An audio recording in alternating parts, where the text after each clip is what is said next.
Hello, ladies and gentlemen. Welcome back to another episode of Weekly Geek News here at the GeekVerse podcast. I am one of your hosts, the T of TNFs, Taylor Field, and I'm joined by. Hey, I'm Dylan. We are here because we got a bunch of juicy news topics to bestow upon all of you fine folks. But before we get into that, a couple of plugs. You can find us with your internet connection in the search bar. GeekVerse.ca is our home base. GeekVerse is our Twitter. GeekVerse is our Facebook. And be sure to check us out on the Patreon. We get ad-free exclusive early content, and especially right now because we got the Mission Impossible retrospectives that are dropping only on the Patreon. We're going all the way up to Fallout in celebration of the Final Reckoning that's going to be coming out later this year. So definitely hop on board with that. It's going to be a good time. What else do we got popping off? There's probably something else going on Patreon. But we got Daredevil reviews happening weekly. That's great. We got Andor Season 2 around the corner. That's also fantastic. And I think upcoming movies wise, we also have Sinners. There'll be a review for that from you three, I believe. I'm assuming you're seeing it, are you? Because I know Travis and Kirkland are. I might wait. Till it hits the TV. All right, there you go. And lastly, thank you to our Patreon producers. We got Aaron Braden, April of Darkness, Jack Grant, Sam, Superbad Mike, God Loves Me 69, Jeremy Renner, Charlie Randell. Love you all. Thank you very, very much. Amazing. What else do we got going on? Do we what's happening side quest, Dylan? Well, fun thing next week. Me and you are going to be talking about Assassin's Creed Shadows, the latest Assassin's Creed game. Had a good episode with Travis this week, so yeah, definitely check out side quests. It's always popping. Cool. All right. Shout outs to Detoll in the chat. I don't know if I've ever seen a Dylan Taylor episode. We're about to see one now. We've done it many times, but yeah, you can always have another one. A night of firsts. The Weevil Boys. For Detoll. The Weevil Boys. That's right. That's right. So yeah, we're gonna get into our first main topic, and this is very it's Spider City, Spider Haven, Spider Central right now. Okay. I like and pride myself on just enjoying the Spider-Man character, but there's a lot more that I'm learning that is blowing my mind, especially when it comes to just the recent discussions and the topics and the castings and whatnot. There's been a lot of developments happening, and so the latest rumor is that Spider-Man 4 is going to have a female villain, and the plot surrounding this is that it's going to be tying into Spider Island, which is a very big arc in the comics. Now, do you know anything about Spider Island? Is this news to you? No, I'm similar to you. Like, I thought I knew a lot of. I feel like I had a good base of knowledge when it comes to Spider-Man stuff.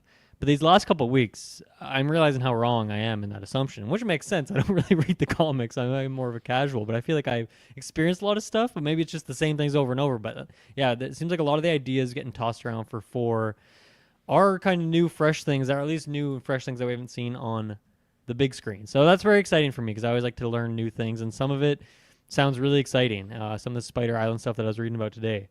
It seems fun. I like it. It's cool. Yeah, and I mean, I didn't realize that it was such a in-depth comic run where all these people basically are getting all these powers similar to Spider-Man, and it's just kind of like, to me, it made me feel like it was like an X-Men kind of situation where all these mutants are equivalent, kind of popping up all these powers and such. But it also kind of just reminds me of like Lizard, and like there's been a storyline where like it's just bunch of lizard people in the sewers and stuff like that. It's kind of the same thing, but just swap that out for spiders instead of lizards. Yeah, and the neat thing too that I was reading was how it starts off with this being like Spider-Man, Peter Parker's just doing his regular thing. He stops Hydro Man. And then I was reading here how it leads up to Shang-Chi is actually teaching him the way of the spider. And it's just like teaching him like how to, I guess, do some more like fighting moves and whatnot. I thought that would be super cool to bring Shang-Chi back into the MCU fold by having Spider-Man 4, like Tom Holland Spider-Man and him team up. Oh man, we've talked about that character so much. Like, where is he going to pop up next? Is he going to be an Avengers level character? Obviously, there was like that post-credit scene at the end of his movie, and we just haven't seen him since. And I've never really thought in all of our ruminations and rumors and all that oh yeah, maybe Spider-Man could be a good combo. But I actually think personality-wise, those two would work pretty well together. Could be lighthearted, but still have some depth to it, and just like joking with each other and trying to one-up each other as well with their combat skills and whatnot. I think that could actually be a really fun duo. So it'd be cool if that was somehow woven into this. In terms of like, How many other larger MCU characters are going to get? Who knows? But that could be a fun one to throw in the mix, I think.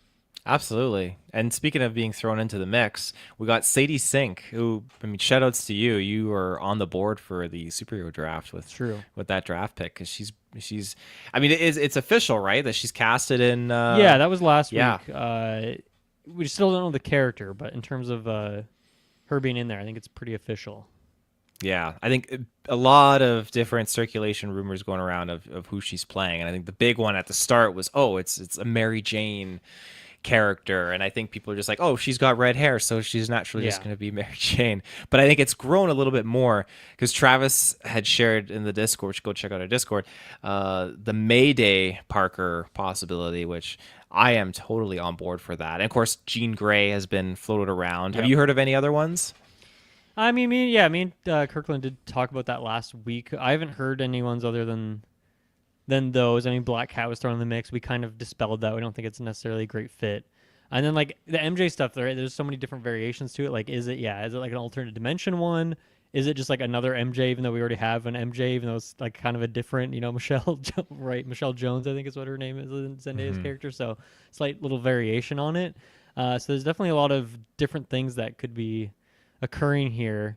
But yeah, it's interesting you brought that up. So like, I guess the main villain that's kind of being introduced potentially here for 4, Adriana Soria, aka the Spider Queen, or Anna is like as one of her shorthand names.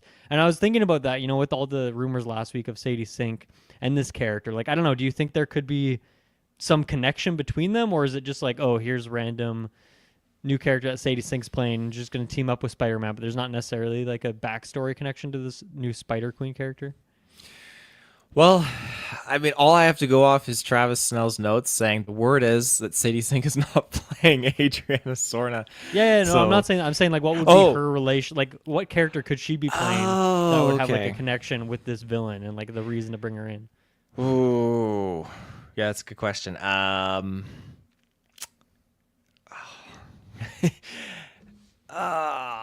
don't know. I mean, like if she's like the main, is it like a Galactus Silver Surfer kind of scenario where we got the main Spider Queen and then Sadie Sink is playing like a henchman of some kind or like a sub villain beneath her? Maybe it's a setup like that, or maybe it is.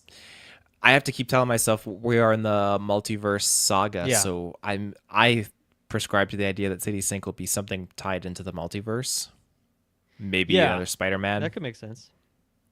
And Yeah, of course, I think we talked about how like the other Spider characters, like your Peter Parker, Tobey Maguire, and Andrew Garfield, that those will probably be saved for I think like Secret War and later iterations. Again, I can't speak officially what I know, and I just don't think that they're going to necessarily pop up in Spider-Man 4. If we're going to be experiencing more multiversal stuff, and I know we got them in the previous Spider-Man, I think that they'll probably just be like, hey, here's new Spider characters, hey, like Spider Queen.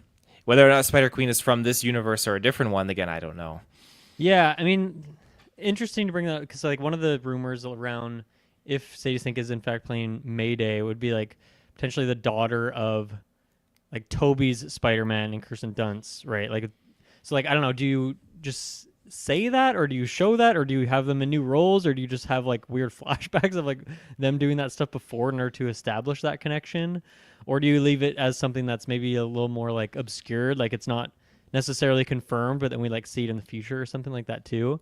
But that was something I was thinking about. So like with this character and looking it up, the Spider Queen and like the whole Spider Island thing, I guess like the concept is that like this character gets like this spider, gene thing that she like is inflicted upon the city, and then she can like control people like the way Ant-Man can control ants. So you can just do that with humans, like kind of converting them over with this spider infection that like people seemingly get. And I think it's like an interesting concept what if it is a multiverse situation in which there's like an alternate New York where the Spider Queen like accomplished that goal and like took over New York and maybe even beyond that completely, like with this spider gene thing, just completely taking over the city, taking out everyone, having complete control. And then I don't know what would be her reason to want to go to like another dimension to continue that reign, but maybe she gets pulled there, maybe she goes there intentionally. But that would be like how it intersects with the 616 timeline. And that's where you could get like a multiverse thing with if it is Mayday, like maybe she was one of the few surviving people from that timeline that we're talking about. So she comes here to 616 as well, to in order to stop Spider Queen and teams up with Spider-Man. I feel like that could be like a fun connection, and like maybe that's like a little bit less insane, because when I was reading through some of the Spider Island stuff, it just seems so absurd. Like it makes sense on a comic book strip, but I don't know if it makes sense in the MCU, like Spider-Man 4 stuff. But maybe that's how you do it, is like, okay, the actually insane, crazy, over the top stuff happened like an alternate dimension. Maybe we see like glimpses of it, but then like actually in our 616 timeline, you know, New York can be saved in like the course of one movie and isn't like some huge Avengers level threat, you know. So that's kind of my thought with the multiverse stuff, is maybe it's a way, yeah, maybe you bring in Spider-Queen and Sadie Sink's character, Mayday, or whatever it is, at the same time. I think that could make some sense. That makes sense to me. I think it works. And you're absolutely right, though. It just does get to be a little bit crazy to envision what these stories would be like on the big screen as opposed to being in a comic book strip. I mean, there are certain things that timeline-wise I feel like make sense, because in this comic book arc you have, okay, all the people turning into Spider-Man, and some of them are bad guys, some of them are good, they're just regular New Yorkers, but they're taking advantage of their powers. And then you have the Avengers come in to try to stop them. They tell Spider-Man to stay out of it because he's very much like all the rest. And then you have Reed Richards trying to work on a cure for these spider people, and on top of that you have the Spider King, who is apparently a mutated form of Steve Rogers that gets spider powers and is some kind of like henchman guy or something like that, which is just crazy. I couldn't imagine, well, maybe I could imagine it, Chris Evans just like being like a spider guy or whatnot. I think he'd be down for it. Yeah. Actually. But then you have to think, how much of a budget does this movie have if we're going to get Shang-Chi and we're going to get Chris Evans in here? Yeah. that's a lot. Mm-hmm. Yeah, so like this, so the Spider Queen character, I was, you know, reading into some of her backstory a little bit more, and I mean, I think some of her origin story is like once again tying into the Steve Rogers stuff, like her being like a World War II era character who like also got the super serum like afterwards, after the whole Steve Rogers thing happened. I don't think that's what we would do in this timeline. Once again, if it's an alternate dimension thing, sure, potentially, but I don't think we'd really want to go into that origin story stuff like to that extent. Instead, I think we would just skip right to the part of, I don't know, she got bit by a spider and then like wanted to take over New York, and I don't know, we'll fill in the blanks of like making her motivations make sense for the sake of a movie, but I don't think we'd go all the way back there. But I don't know, just in reading the character, you know, she's got like telekinesis, she's got super strength, some of those classic things, can control people, the spider drones as they're called. Do you have just looking at the character, reading out the powers a little bit, the backstory, do you have like a casting in mind? Like who would you want as your Adriana Soria Spider Queen? Oh man. All I have to go off is really just looking at like her comic book photo. And, there is a specific actress that came to mind, but unfortunately she has already been casted in another Spider project. I was honestly thinking like a Dakota Johnson would fit this role, but she's already another Spider girl. That could happen. I mean, that was Sonyverse. What do you think about her? What do you think about her presence as an actress would be able to do this character? I think with Madame Web, she was definitely more of not even an anti-hero, just a hero, but you didn't have the greatest kind of script backing her up with that. In other films that she's in, she's just a very confident, very like she just emanates power. To me, if she she's too wants like in certain roles. soft-spoken to be like a big villain like this, who's like controlling people to like go kill themselves by jumping off buildings, which it seems like this character does. I don't know if she has that energy to her. I've seen her do some, not drag racing, but her own stunts with like driving cars, and I thought, you know what, that's I don't know, that's not really like, hey, go kill yourself commandment kind of a thing, but I'm sure she could tap into something. What's your pick? Yeah, I have a few. I mean, I was looking because the character has like black hair traditionally. You can easily change that, or you can throw a wig on anyone. But Of course, I went to like Margaret Qualley. I just think that could be Mm. interesting. And Mikey Madison, I'm just gonna cast her as everything forever now because she's so fun. But I think she could pull off like a weird, creepy Spider Queen lady. That could be really fun. Now, is she gonna do that after winning an Oscar? I don't know, but maybe she would. Big paycheck. The other one I thought of, and this would not happen, but like Mia Goth. This has like Mia Goth written all over her. Now, of course, she's cast in Blade, but like if Blade gets canceled, like officially, maybe Mia Goth, they already got her in the pocket. They want to put her in another project. That could make sense. I could So see these her ones, as a spider. those for are sure. some kind of like younger characters, but I don't know. Like if we get Sadie Sink in there as like another younger person, like I don't know what kind of age range they'd go for this character. And the one I thought of in like the older range was Marion Cotillard, who plays like Maul in Inception. I feel like she could be terrifying in a role like this and have that presence to her, and like kind of has the look visually as well. So I think that could be a fun one. And I don't know if was she in any of the Batman stuff. I'm just thinking like a Nolan. Yeah. Like what did she do in there again? She like, was Talia al Ghul, Ra's al Ghul's Right. daughter in The Dark Knight. right, but she's never been in a Marvel thing, right? No, Can't she think of was in one. the Assassin's Creed movie. Okay. Right on. I forgot about that. But yeah, I haven't seen her much recently, and I feel like obviously if she's done DC stuff, like she's down for comic book things. So I don't know. Maybe she'd be a interesting kind of left field pick. Now I don't know if any of these really make sense. If like maybe let's say there's an alternate thing where like Sadie Sink is like the daughter of this character. If we go like full on with the connection, I don't know if any of the ones I just picked make sense for that. I don't know if I really see the mother-daughter bond, but I don't know. Maybe we're not going that direction anyway. I like that Marion pick. I think that's a fantastic one, actually. I was looking at this character's powers, and the classic superhuman strength, telepathy, insect manipulation, all that kind of stuff, telekinesis, sonic scream, shape shifting. But I thought it was cool just to see the power grid, and I don't know where this, the official Marvel fandom wiki, where they developed this power grid. Her intelligence is a 4. Out of what is it out of? It doesn't say. Okay. Strength I'll is say a out of 4. 5. We'll say out of 5. Yeah. Speed is a 2. Durability is a 2. Energy projection is a 5. And That's fighting such a skills random are a 4. stat to have on the along with strength and intelligence. It really is. Oh, it looks like it's out of 7. Okay, that's what we're out of. Okay. Why is it out of 7? That's really I'm into that though. I like it. Okay, so she's got like mid level stats. She's like a bit of a all rounder, but like not super strong.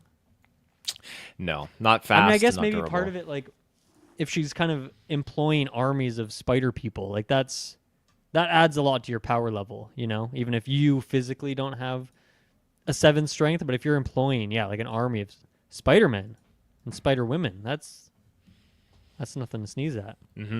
I guess in her spider form, she was stated to be an Omega level threat by Captain America's pilot and by Captain America himself Captain soon America's after. pilot.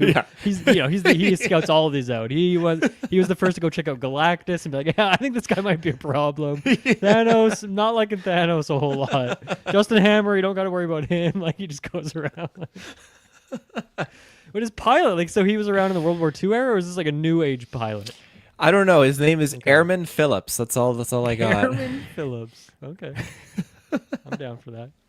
Interesting. Do you think that so this is part of the storyline, Spider Island, or just, this connections with Spider Queen here is like people in New York or elsewhere getting infected with the spider virus and kind of bringing the spider powers out of all sorts of random people. Do you think this could be a way that we get other spider characters introduced in the MCU, like a Miles Morales or a Spider-Gwen or a Spider-Woman or any of these type of characters? Do you think that would be a way that we'd get an introduction of any of those people?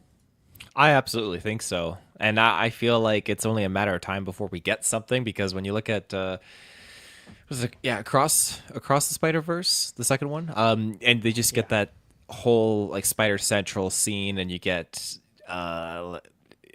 you just get so many different cameos and Easter eggs that just filling to the brim in there. And I feel like, okay, Sony is wholeheartedly embracing this IP with all of these different characters and iterations of them. So I think that they're eventually going to just start sliding it into the live action and making money. I mean, Marvel made them a lot of money with doing the No Way the Home trilogy, right, and with the Avengers as well. So to me, that makes the most sense.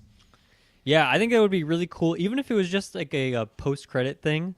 Like, Spider-Man saves the day, undoes all the spider juice that's been spread around the city, but we get a post-credit of like somehow he missed Miles Morales. He missed, grabbing a Miles Morales, like saving him somehow or getting him cured, and so he just has those powers, starts developing it, and then Spider-Man 5 or whatever is where we could actually get that character introduced in a bigger way. Just once again, basing it off all this off the Sadie Sink stuff. Like, I don't know how many new characters we're gonna get. Especially Shang-Chi's in there, as you already confirmed. That's a S tier scoop. So obviously he's in there too. No, that would be cool if he was. But yeah, I just don't know how many characters we'd really introduce that are meaningful Spider people. But maybe we at least like can lay the groundwork and set up how those people could be in future movies, and just in like a very light tease way. So you don't have to really commit too hard to anything. You could even show Miles in a way where you don't have to confirm an actor. You could just like hint at it or something like that. Maybe the symbol or the suit, something like that. So that could be pretty cool. Yeah, absolutely.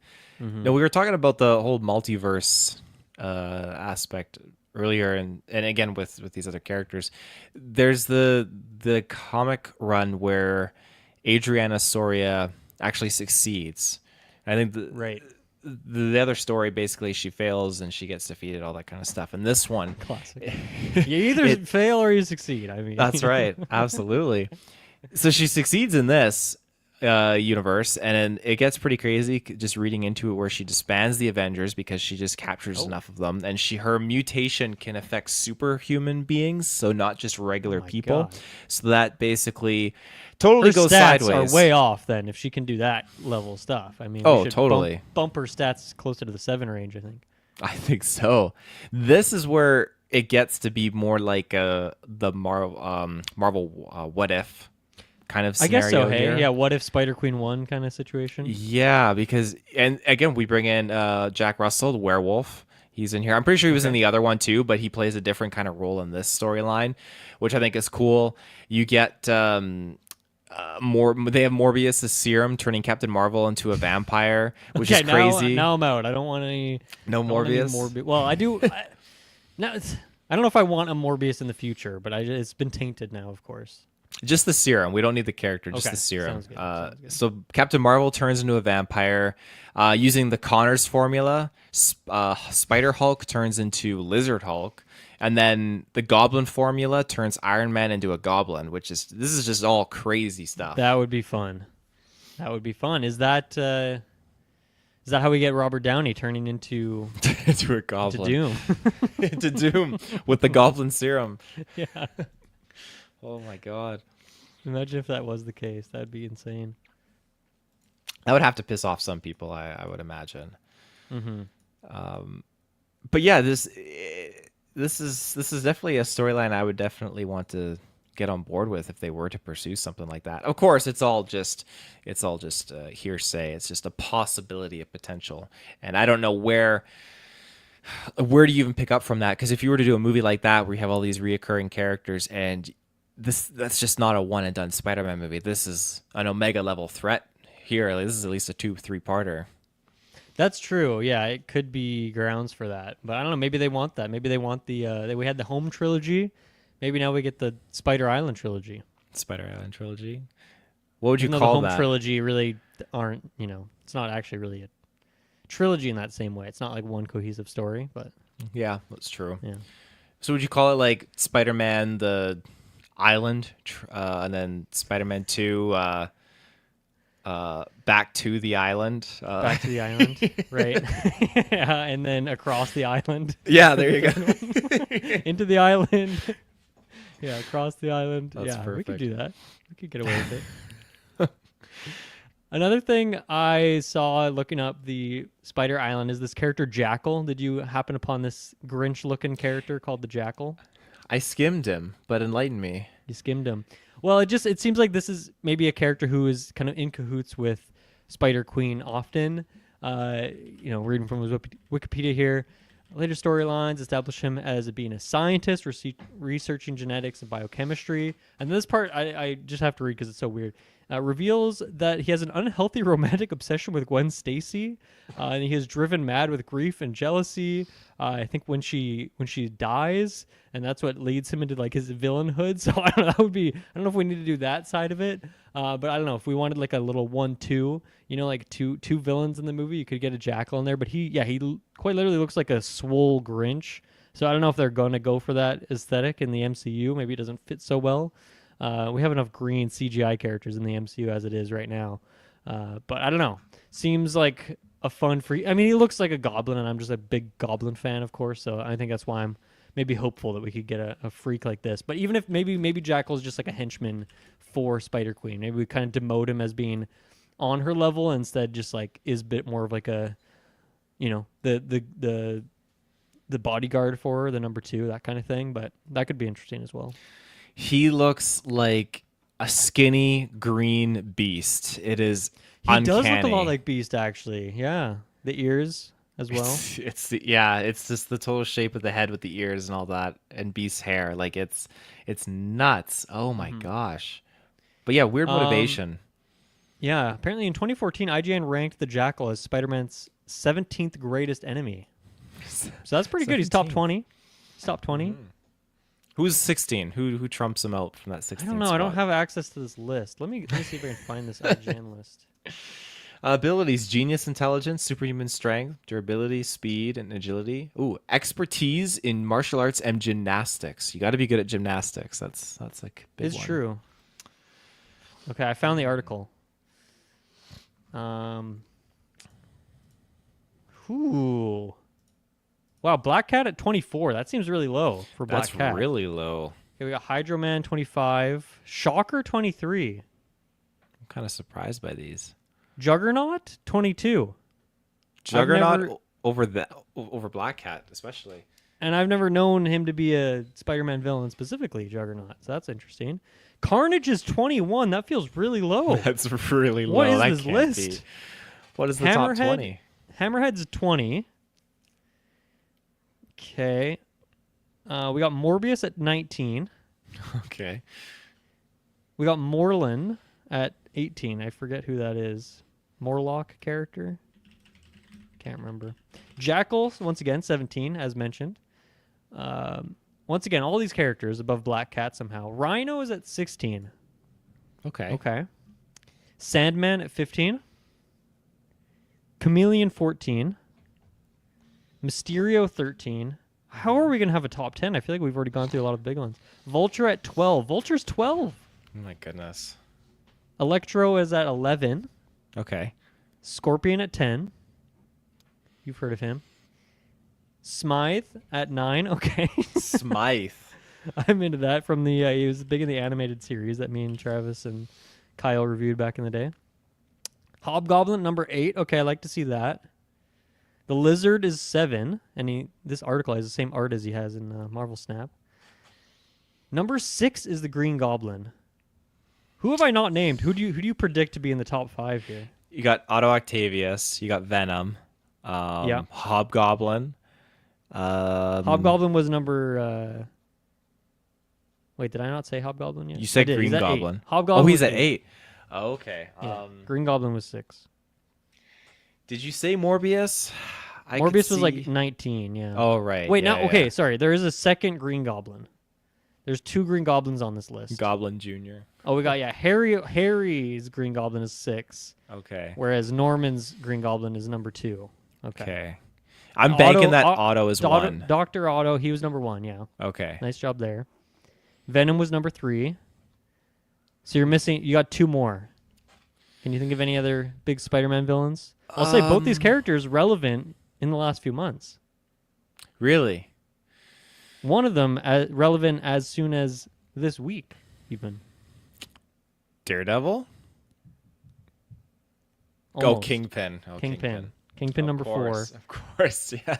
And who else? What other Spider-Man villain has been relevant in the last few months? And Relevant this is number 2? A relative term. This is number 5. Number 5. Oh my goodness. Can you think of any big blockbuster hits that really smoked the box office? Detail says Rhino, but you already said Rhino. Rhino It was can't like be 15. Craven. Can't be Craven. It's Craven, number 5. Yeah, Really? number 5. Wow. So kind of a weird list. We should make our own version because IGN. This is from 2014, to be fair. So a lot's changed. That's over a decade. It is, but like, still, Black Cat at 23. What are we doing here?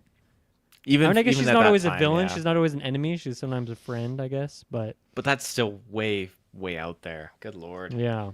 Anyway, that was fun to look at. Mm-hmm. Cool. Don't remember where we were before that, but I think Jackal. we're kind of We're talking about Jackal. We're talking about Jackal, yeah. Yeah, I got nothing else to add. Anything else you want to add in there? Not in the. I guess my last question for you: do you want this? Do you want this Spider Queen storyline, or would you take some of the other rumors we got, or would you just want something else that we haven't heard of yet? I do want this, to be honest. I think Okay. that they explored a lot in the home trilogy, and I think that this is definitely not more of the same. This is super zany and just kind of breaking off into its own thing, and I am all for it, especially if it means bring Shang-Chi in, bring a couple of these other MCU characters along for the ride, and then introduce us to these new ones too. I mean, Tom Holland's probably not going to be Spider-Man forever, but if you bring in like a Sadie Sink into this fold, then hey, maybe she'll be able to take over the mantle for a while after, right? After Tom is like, I'm out. So I think I'm all for that. I'm all for the mantle pass thing, as long as you got some of these OG characters in there at the start to help kind of pass the torch along. But yeah, let's do it. Yeah, I think it sounds fun. I don't know if I need a little bit more. I need to be sold on it a little bit more, but I do think in theory there's some good fun to be had here. I think the thing I like the most about it is I think it'd be great to have like a woman villain leading this. I feel like that's just not just the home trilogy, but Spider-Man movies in general. We don't get a lot of those, and obviously like Spider-Verse. First one is really fun to get like Otto or Octave. What was her name? Olivia? Olivia, yeah. Like to get her in there, like that was a fun subversion, and I feel like we could use a little bit more of fun stuff like that. So I think there's some good potential here. I'm into it. Yeah, cool. All right. Well, ladies and gentlemen, we're going to take our first ad break, and we will be right back to talk some more stuff. And we are back. So our next topic, keeping in line with Marvel, is some Daredevil Season 2 rumors. Like I said, we're reviewing Season 1. There's a whole bunch of stuff that's just kind of coming out right now, it seems. And the baseline rumor here is that Daredevil is to assemble his own heroes to take on the Anti-Vigilante Task Force. Okay, that makes sense for what we've been getting in this Season 1 so far, halfway through the season, right? Mm-hmm. Yes, it does.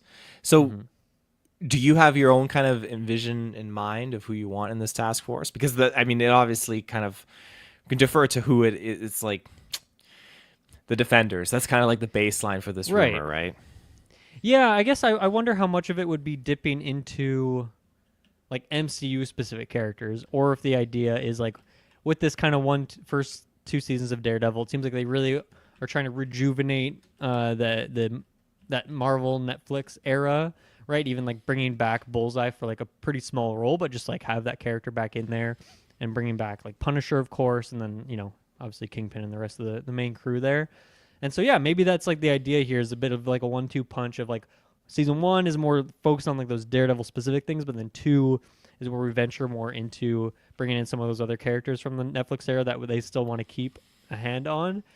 So I'm into it. I wonder what the budget would be like, because that was like, an issue with Defenders as a show, is it just was a lot more expensive, so we got fewer episodes than the other shows that were on the Netflix, and then we just didn't get as much depth, and then it wasn't quite as good, and some of the action scenes in particular were noticeably cheaper, right? Just having to make things work. And so I wonder if that could end up happening if we are bringing back a lot of these other people along with just already the stuff that we have going on there. So I don't know. I guess I would maybe be a little bit concerned how much budget they're going to give this show if they are going to go down that route, but I would love it. I think, Jessica Jones, I would definitely want back. That would be top of the pile. Luke Cage as well. I'd love to see him back. I'd be fine if we recast Danny Rand, or if we just grab someone else to be like the Iron Fist mantle.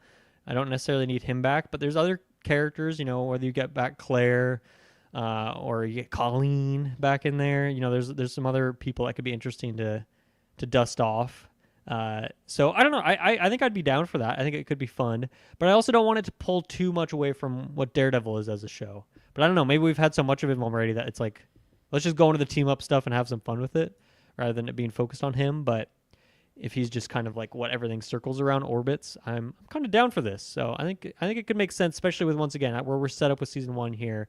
I could see this kind of thing having to be relevant. I don't know if he can do it all on his own.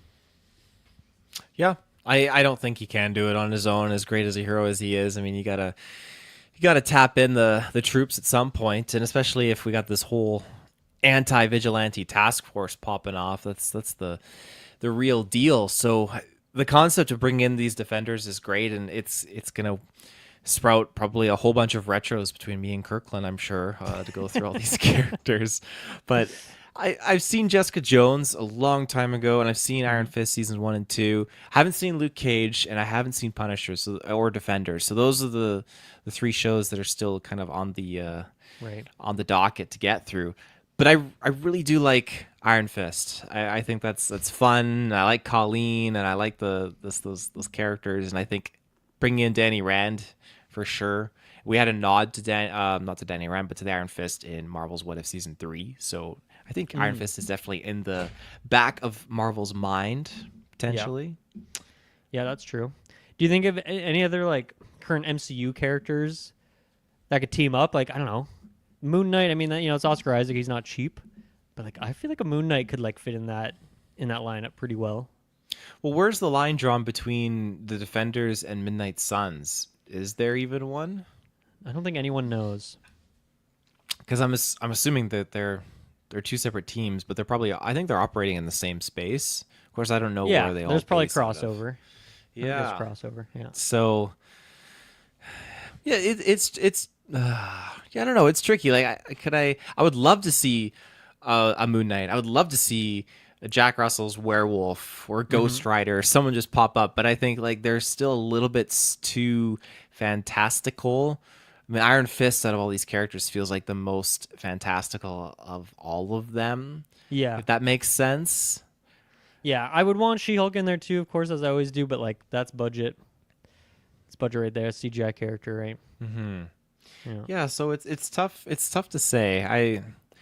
Because you have just a bunch of people that look like regular people and are pretty much, I mean, aside from what costumes they're wearing, and then you just throw in like one of our main MCU guys that's just a full 10.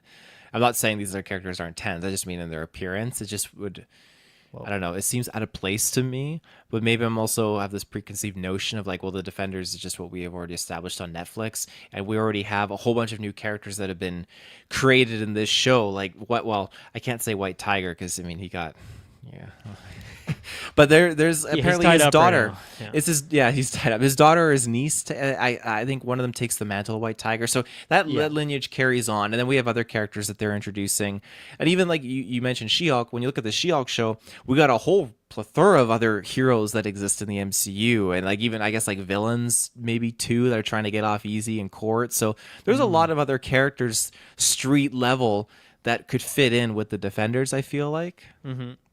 Yeah. Like I feel like anyone on the Thunderbolts, maybe they could gear up. Yeah. Because what else are you gonna do with some of these characters? Well, you could either kill them off, or I mean, I don't know what you save them for. I mean, you're saving Yelena for the next Avengers for sure, but the rest, yes, of course. I don't know what you do with the rest. Maybe you could throw Red Guardian in there, but you chuck him in Daredevil season 2. That's what you do. Yeah. I feel Moon Knight would be really cool. Once again, I don't think it'll happen. I would not predict that, but I think that would be a really fun one to pull in. Because once again, what the heck else is he doing? Even if we get Midnight Suns, I feel like that's years away. That character, because that show is what, 3 years old now, 4.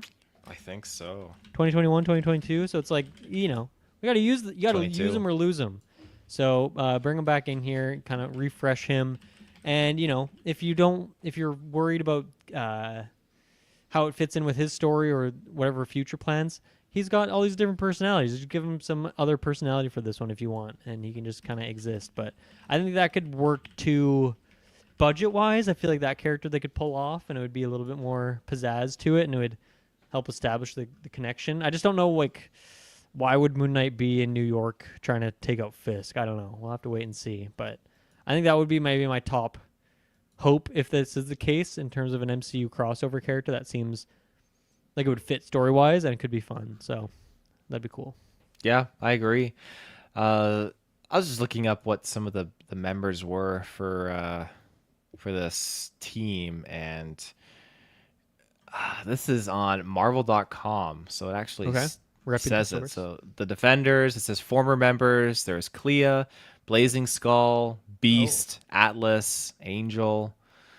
Who is this Blazing Skull? He looks like a Ghost Rider. sounds like a Ghost Rider. Interesting, interesting. And then so currently the current members: Daredevil, Jessica Jones, Luke Cage, Iron Fist, Captain America, Sam Wilson, and then Valkyrie. Interesting.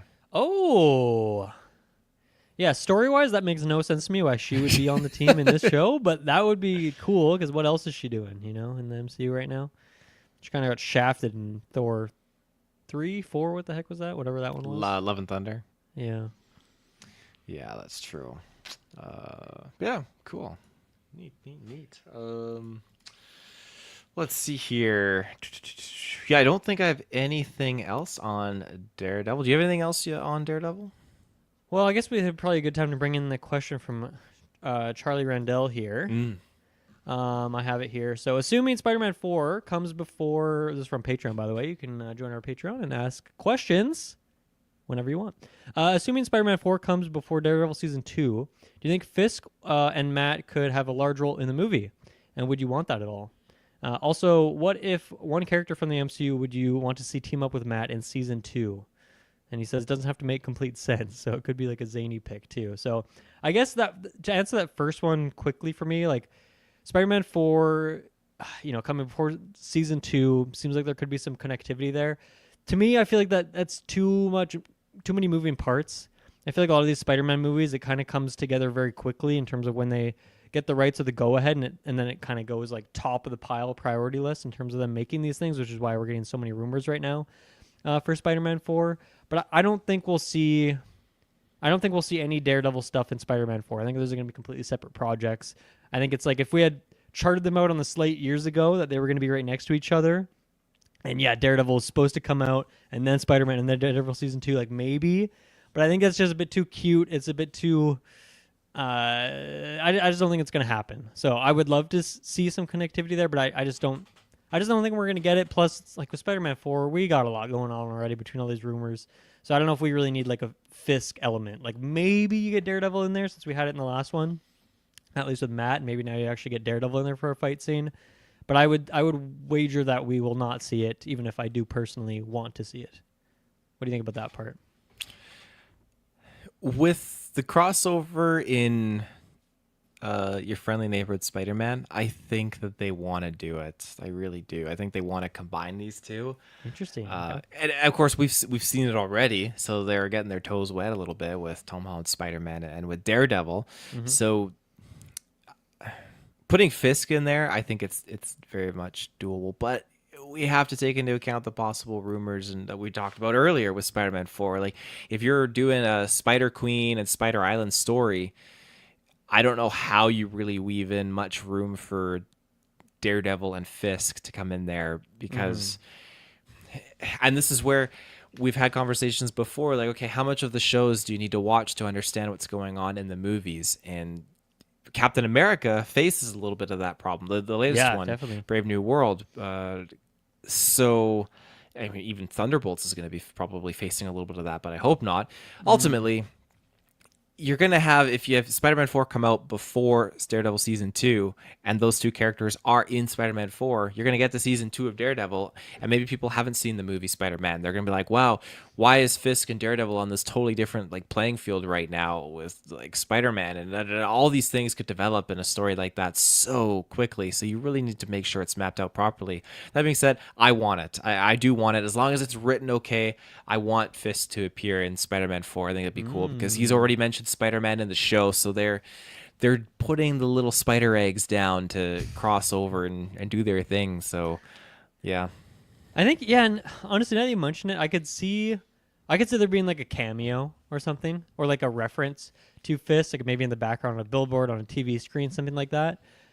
But I think it would be something small like that, something that they could have easily filmed in, one day on set, or something they just like already had footage of that they could like pull and just slap on a TV screen in the background.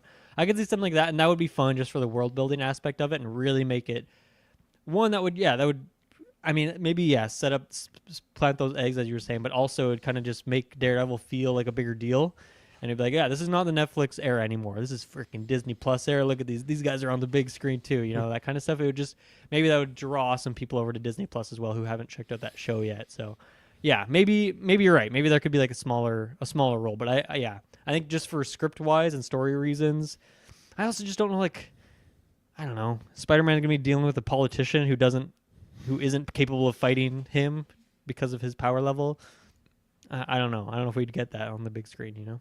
And that's already too a little bit like carbon copy of Daredevil. I mean, sees like Netflix Daredevil, and then this Daredevil too, with just this hero taking on Kingpin. Like, we've seen that. I don't need to see it reskinned with Spider-Man trying to do it. Well, like, what's Spider-Man gonna do? Break into Fisk's apartment and find Andy in the prison cell and break him out? Like, what's gonna happen?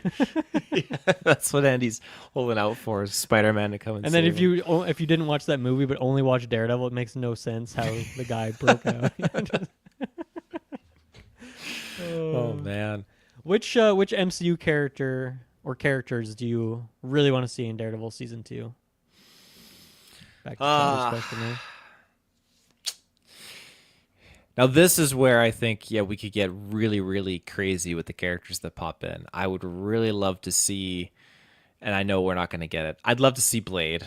Blade and Daredevil would be really cool. Blade was top of my list as well. Top of your list? Yeah. I'd love to see Jack Russell's Werewolf, like these really dark, the Midnight Suns guys. I'd really like to see them. Doctor Strange, though, if I had to pick maybe a realistic one, I think Doctor Strange and Matt would be a really cool connection. And I mean, they both were in the same movie already, just not in the same scene. Oh, true. Yeah, I kind of forgot about that.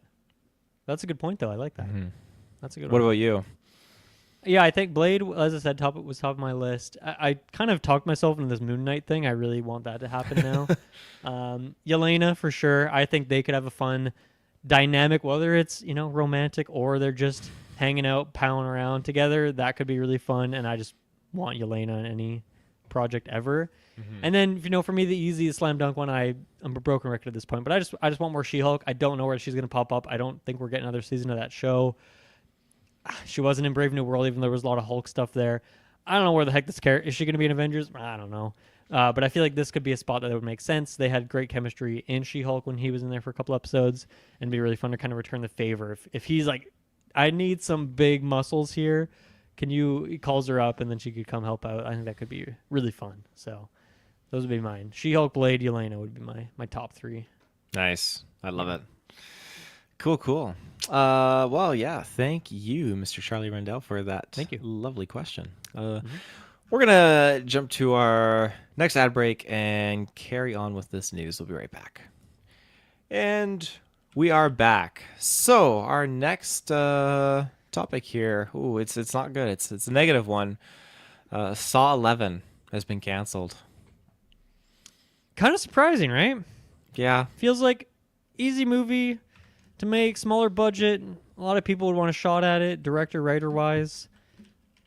I'm really surprised by this. I really thought, because we got the last one, it was like a moderate success, right? And then we got I forget, it was very soon after 10 that it was like, yeah, Saw 11's happening. It's coming out next year. And then it got pushed, and now it's getting pushed beyond the grave, it seems. But yeah, I don't know. I'm not super bummed over this, even though I like Saw, because it's like, well, we've had 10 of these. I don't know if I need an 11th, but I mean, we'll get Saw again at some point. I think it'll just be kicked down the road if clearly whatever they had working on here was not happening. But of course, and I think Travis mentioned this in the Discord, just like, if this is in fact canceled and we don't get another one for another few years, like maybe we never get Tobin Bell back, and then like, what is Saw without our boy in there? So yeah, I don't know. I'm not super distraught about this, but it's kind of disappointing, I guess. It really, really is. I think that they were definitely on the upswing, because when you look at Saw 10, It had a budget of 13 million and it grossed 112 million. See, That's I feel like profit. I Which feel like just these freaked me out. execs. Sorry, my Yeah, she raised your hands like fucking handless, man. That like freaked me out. Buster from Arrested Development. That for any exec, man. That I mean, yeah, the execs they want to see the $1 billion, you know, but that I mean that would make an exec just cream their jeans, right? That's value right there. That's a great budget to profit ratio. I don't know. I'm shocked that it's canceled. Do you think it's coming down to scheduling, or could it be something more severe? Like Tobin Bell, the man is 82 years young, and he's been around for many of these projects. And I mean, I'd hate to say it, but maybe they had a really strong story involving him. He was leading the charge, and maybe he is just not capable in his younger years now, his twilight years, like. I don't want to put that negativity out there, but these things happen, and it can delay a film, set it back, and It can. yeah, Huh. I just don't know.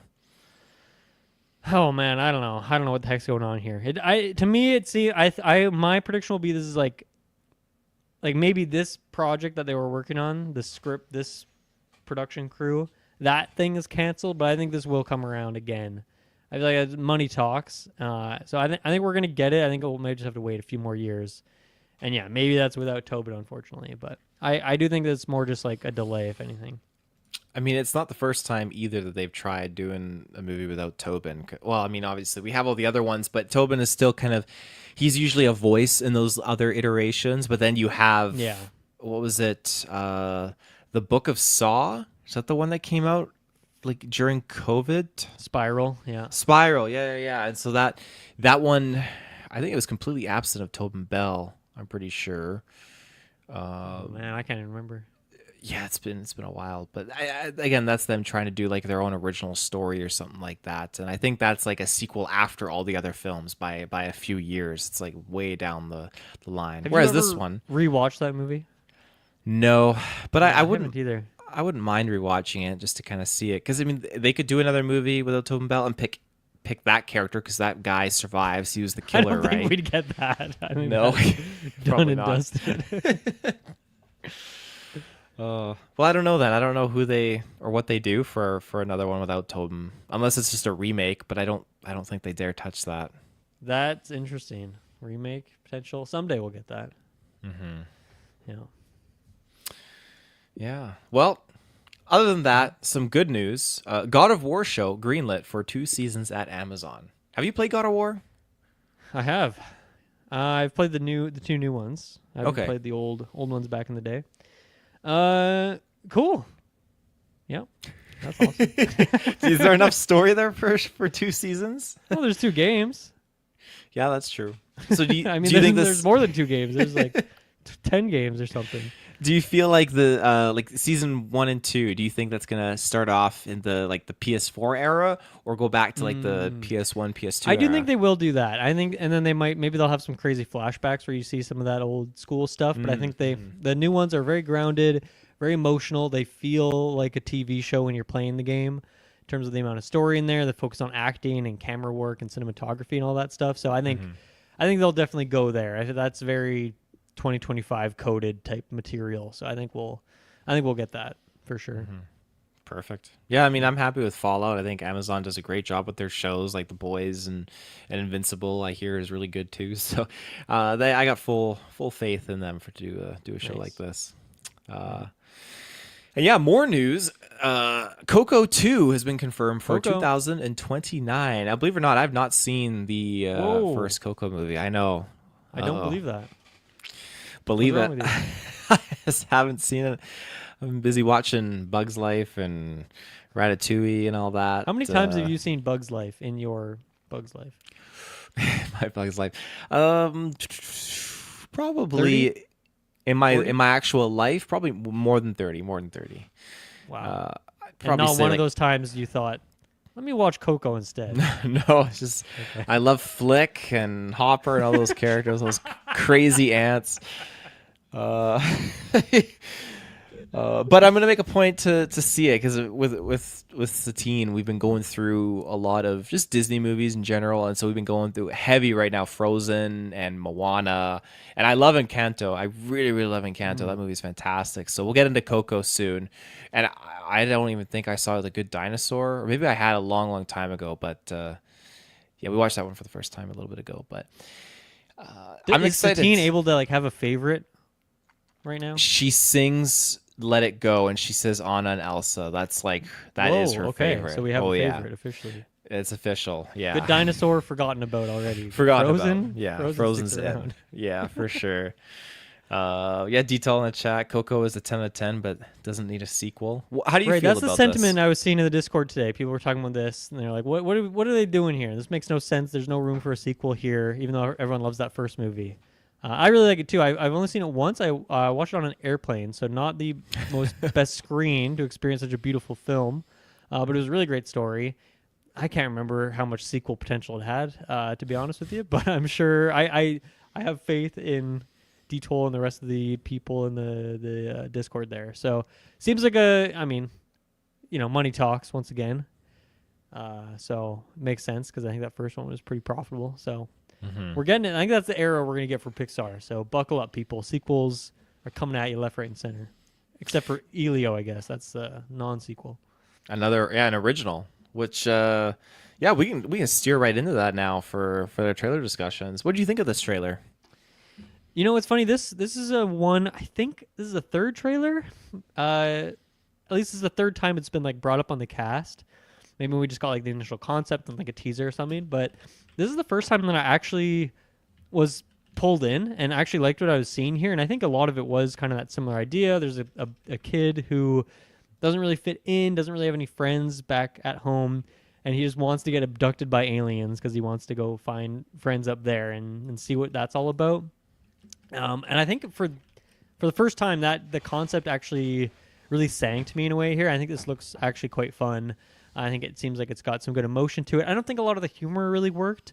And, Pixar stuff always is kind of supposed to be for kids, but also enjoyable for adults. This one does seem a little bit more kid-centric in terms of the audience as the vibe I'd get, but it seems like there's a lot of good relatable themes in there as introverted kid myself. So I don't know, maybe I'll find this one quite emotional. Yeah, and it's beautiful as all these movies always are from Pixar. So I for the first time I'm actually like kind of excited for it. Now, am I going to the theater? No, I'm gonna wait until it hits this TV that's right next to me, and then I'll watch it there if I remember, but I probably won't. I still haven't seen Inside Out 2. I'm a little behind on my Pixar movies at the moment, but I this is the first time that I was actually pulled in a little bit more. But how about you? Were you abducted this time around? I feel like it's lacking something. Yeah. I don't know what that is. It doesn't have that but special sauce, right? Doesn't have that special sauce, but It's a visually, well-cooked dish, but it's lacking that extra. Yeah, that extra. it is punch, right? that punch, that pizzazz. But visually, it looks fantastic. I was totally on board with it. It looks great, and I think that there is a fun story in here, just with the aliens wanting to be abducted and all that. I could see myself going to the theater to see this one. I don't know if I would do like a usually like with Moana 2, and there's another one. I tricked Madison. We're like, okay, we're going to see Lord of the Rings extended editions in theater. She's like, oh, okay, fine, and then we get there, and it's like, oh, it's Moana 2 playing, and just I like to trick her. So Wow, I might, gaslighting your wife. yeah, big time. Insane. So we'll see if I gaslight her with Elio or not. Now, keep you what posted. you can't always just say Lord of the Rings extended edition though. You must have multiple films that you propose as the fake movie. Usually it's Lord of the Rings, because yet again, Lord of the Rings extended editions are back in theaters It must soon. be at a point now where she knows that you're not actually taking her to the extended edition. Yeah, I've done it at least 3 times where I said Lord of the Rings. So The third time, did she fall for it still? no, yeah, she did. Really? So I'll have to Okay, change well, it. fourth time's the charm, I guess. We'll see. Report back on how that goes. I'm curious. Yeah, it looks great. But it also looks great and actually caught me by surprise. It's Happy Gilmore too. This Okay. is I feel like this is just I don't know, like one of the pillar. Well, not a pillar foundation for GeekVerse, but a pillar foundation for me. And I feel like my friendship with you guys through GeekVerse, because back in the Target days, Happy Gilmore or in Christmas Vacation was one of the two movies playing in the break room because there's nothing else to play, and just always watching Happy Gilmore. I put it on at the start of my 30-minute lunch, and it was just, I would laugh throughout my whole lunch break, and it would just always be a great time. And so this feels like a real good homage to the original, seeing all the returning cast members, and it looks like it's gonna be a lot of fun. I don't think it's not gonna hit those high notes like that original one does, because that one just, times change, and I think they even make a mockery of it a little bit in the trailer for this. Like, some of the jokes obviously have to change too, and that's totally fine. Right. It's understandable. But I'm still really looking forward to this. I think it's gonna be a good fun time, and I hope that we can do a review for it. Yeah, I guess this is a Netflix movie rather than a theater experience, so they don't expect this to have an Oscar run or anything like that. They don't need to get any theaters for that reason, I guess. A shocker there. Yeah, I mean, everyone's coming back other than the people who have since passed away, because I think there has been a few people like from the original one that aren't around anymore, right? But otherwise, everyone's here. It's a real Smash Bros moment. Everyone's here. So I don't know. I think what is the story gonna be like? Why does he need to win again? Like, the last time it was because of the grandma's house. Is he like? Yep. Did he run out of money? Like, why does he need to do this again? I mean, the trailer kind of made it seem like, I feel like a house was on the line, but it can't be the grandma. Okay. So I don't know. I don't know. Maybe he inherited the grandma's house. He wants to keep it. Maybe he did run out of money. It'll probably be something super, super simple that they'll just glaze over really, really quickly. Yeah, I don't know. Yeah. I don't know what his reasonings are. Yeah. I mean, not like there needs to be much. I don't know. Is this going to be good and funny? I don't know. Maybe we'll have a couple of good moments in there, but it's hard to match that original, which I did watch again recently for the first time in a few years. But yeah, that was another one for me that I would watch every single night with my cousin over the summer. Like, we would just put it on every single night. And one year we did Superstar, the Molly Shannon movie, but I feel like usually it was Happy Gilmore was our every single night we'd put it on movie. And so I've seen this movie way too many times. And yeah, watched it again recently. Like, it's still funny. It's still great. I still really enjoy it. So yeah, I don't know. I don't know if excited's the right word, but I'll watch this one for sure. Let's see if we can maybe do a retro for that first one, because it caught me off guard that Kirkland was not really a part of that kind of running joke with watching it in the break room, because when we were doing that Blockbuster board game, and I thought I had it in the bag because Kirkland had to guess it, and I was doing the reenacting like, "Are you too good for your home? Answer me, like, go home." Like, how do you not know that quote? I mean, come on. Kirkland, he didn't get it. Open your eyes, kid. So I think a retro's needed. Yeah, one comment I really liked on the YouTube video for this trailer is from this guy here. An official trailer drop? I believe Mr. Gilmore accomplished that feat no more than a few hours ago. Oh, I love it. It's got 4,000 likes on that. It's pretty insane. So, that's hilarious. God damn. Cool. Well, what trailer do you want to hit next? Well, I'm curious because you earlier when we were talking Spider-Man stuff, you mentioned that you want to see Dakota Johnson as this villain. Now, was she top of mind for you because of the Materialists trailer here? Were you compelled by her? Were you pulled in? That definitely had a hand in manipulating my thoughts. Yeah. Manipulating your thoughts. What a way to put it. I think I don't know how I don't know if I love this trailer necessarily, but it is the next movie from Celine Song, who did Past Lives, which is a fantastic movie that I really loved from a couple years ago. So I think just on that name recognition alone, writer-director combo, though, I definitely want to check this out. I like the cast here. Dakota Johnson alongside Chris Evans and Pedro, and it seems like a bit of a love triangle scenario here. She's obviously great at writing a love triangle situation if you go back to Past Lives as recently as her last movie. So yeah, very I think I'll definitely want to check this one out because I'm sure it'll be very high quality. I don't know if I love the surrounding story of her being like this matchmaker situation, so I don't know, we'll see what the kind of deal is there, but I'm definitely I think that one's gonna be pretty good. This is opening night for sure. We're gonna get a babysitter. I'm gonna take Madison to see this. I'm actually really, really pumped to. Do you think watch this one you can tell her what the movie is, or are you gonna have to do the Lord of the Rings trick as This will well? be a Lord of the Rings for sure. Really?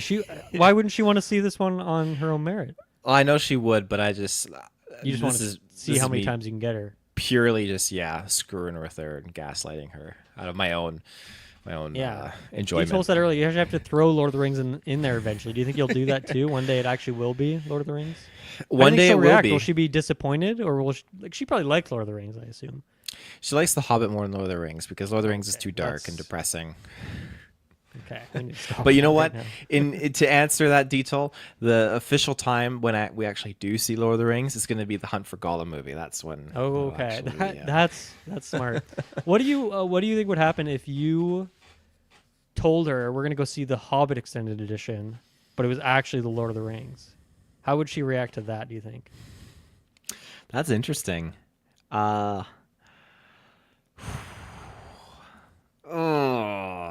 It probably depends on which Lord of the Rings, and it depends on which Hobbit that I am telling her we'd be seeing.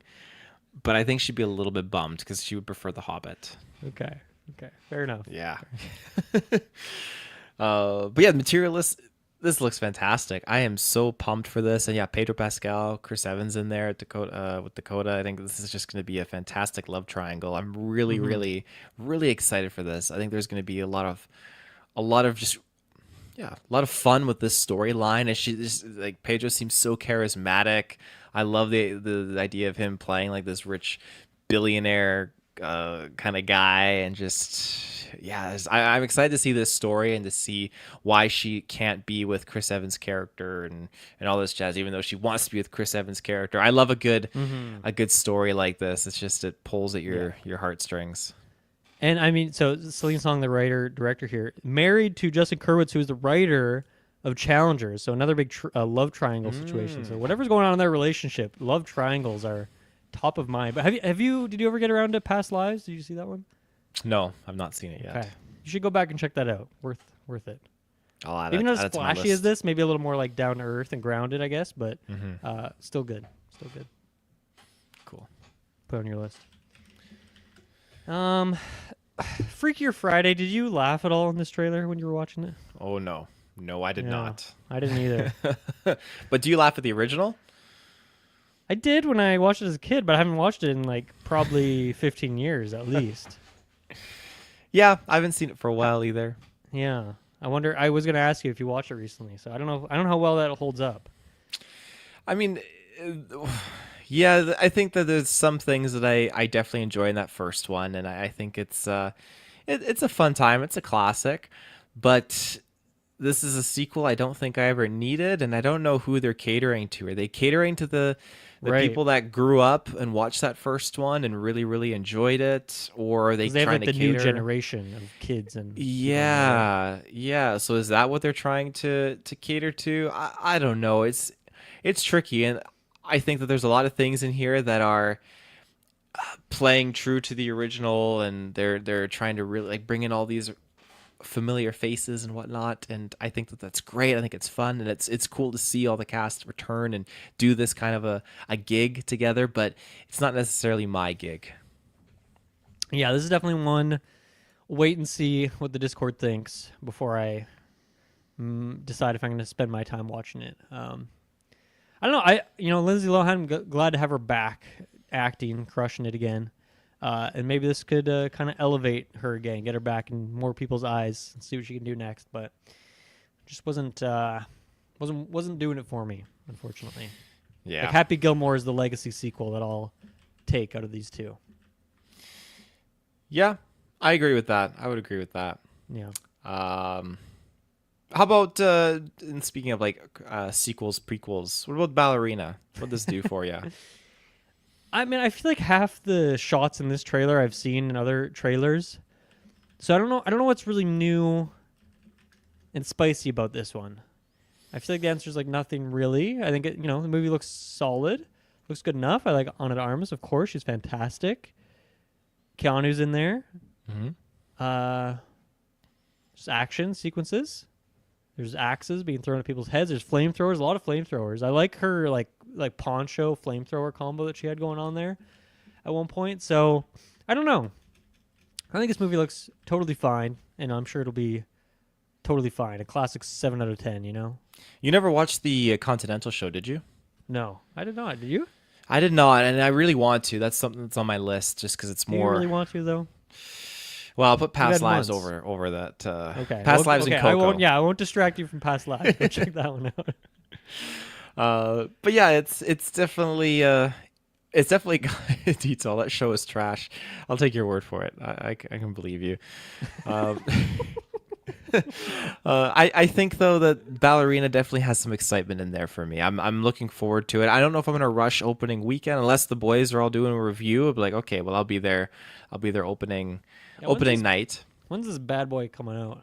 I don't know actually. I I'll forgot, do a but quick googling here. A little June 6th. Okay. June 6th. Okay. Uh, but yeah, I think that seeing Mr. Wick back in this movie, the Baba Yaga, I think that's that's got me pretty jazzed, pretty excited. So I'm game for that. That'll pull me in. But yeah, like I said, probably not opening night unless we're confirmed doing a review. Then I'll be there for the boys, for the fans, the listeners, and all that. But yeah.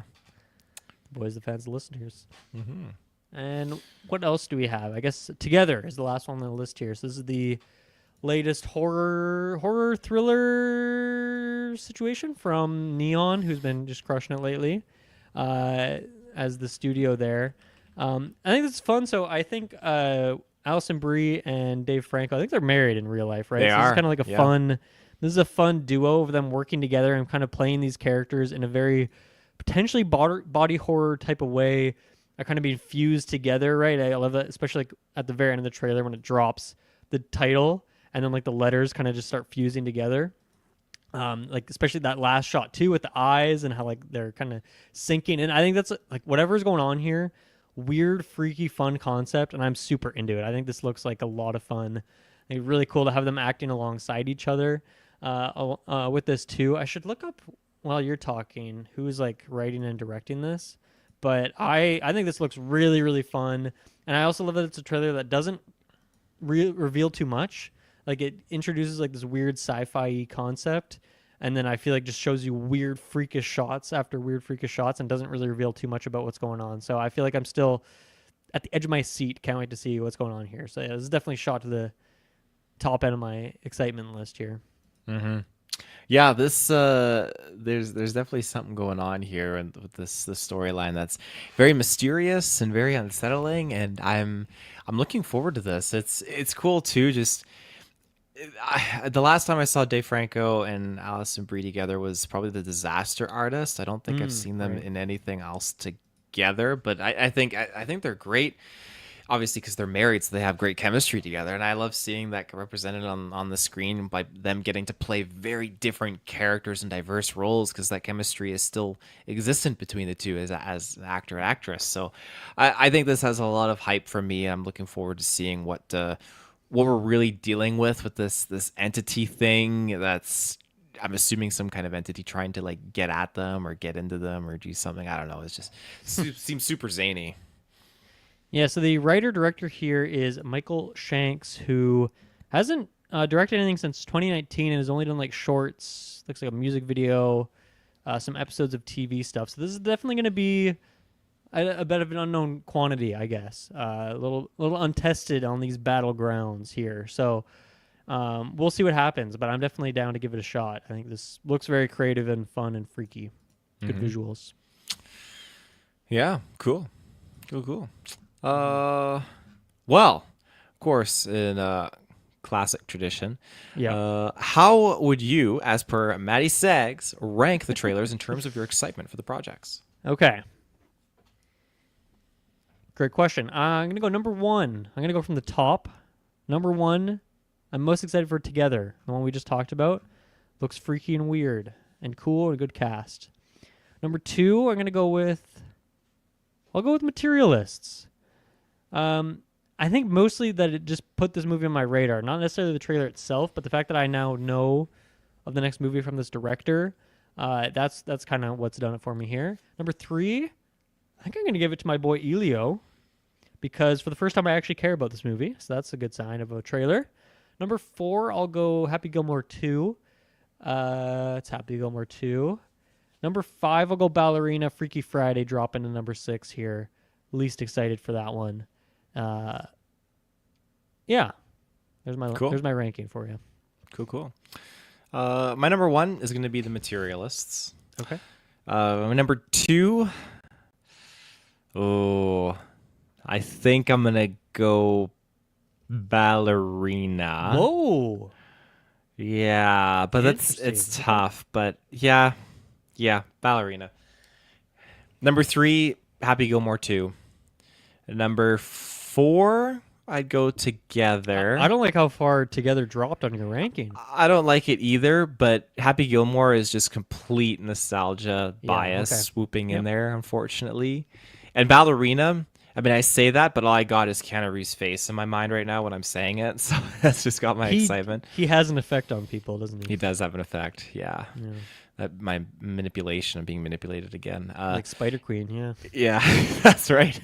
Elio is number 5. Yeah, because Together was number 4. Elio's number 5, and Freakier Friday number 6. Yeah, Freaky Friday, bottom of the pack for both of us. Yes. Yeah, unfortunately, way down there. Mm-hmm. Cool. Well, that is it. Thank you. Unless you got anything else you want to add? This is no hands.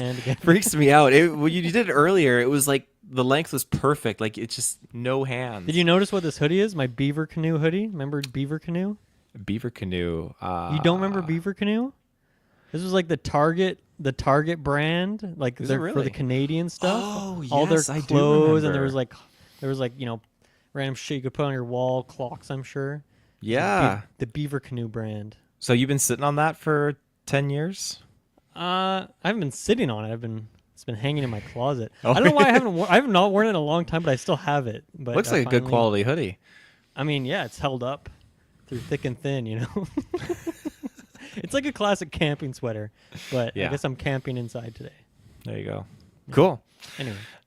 All right, ladies and gentlemen. Well, we will be back later sometime, maybe the weekend, next week. You'll hear from us soon. So we'll see you in the search bar. Bye-bye.